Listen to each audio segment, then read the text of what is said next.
శ్రీ సచ్చిదానంద సద్గురు సాయినాథ్ మహారాజ్కి జై. శ్రీ సాయి సచరిత 735వ పేజీలోని 50వ అధ్యాయం 42వ నుంచి ఈరోజు చదువుతున్నాము.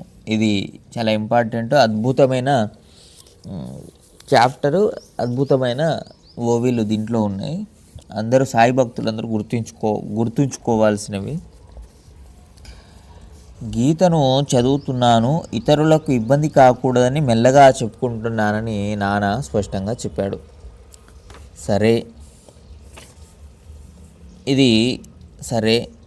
అది ఇతరుల విషయం, నా కోసం స్పష్టంగా చెప్పు, అసలు నీకైనా అది అర్థమైందా అని శ్రీవారు అన్నారు.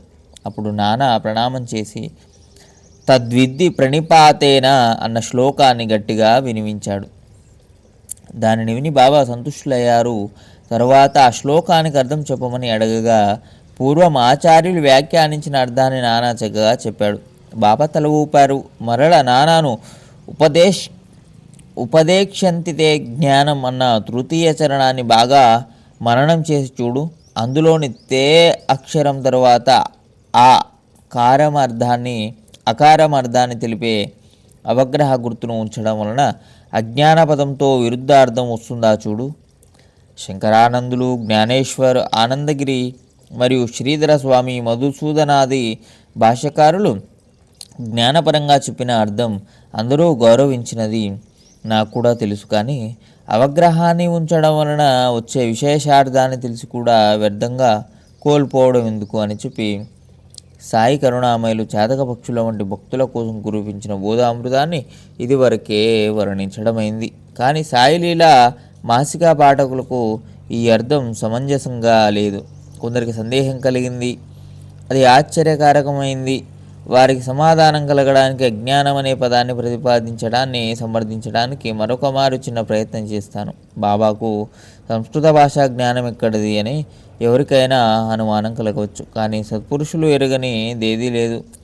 అయితే సందేహానికి కారణం వేరే ఏదో అయి ఉంటుంది. ఏకేన జ్ఞాతేన సర్వం హి జ్ఞాతం.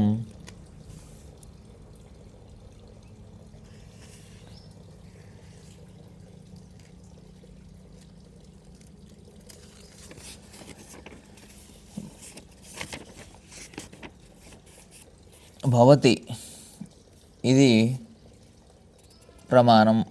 ఒక ఆత్మను తెలుసుకుంటే సర్వాన్ని తెలుసుకోవచ్చు. ఈ శృతి వచనాన్ని ఎవరు అంగీకరించరు.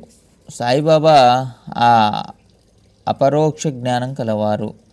55వ నుంచి మరో వీడియోలో చదువుకుందాం. సచ్చిదానంద సద్గురు సాయినాథ్ మహారాజ్ లోకా సమస్త బంధువం శాంతి శాంతి శాంతి.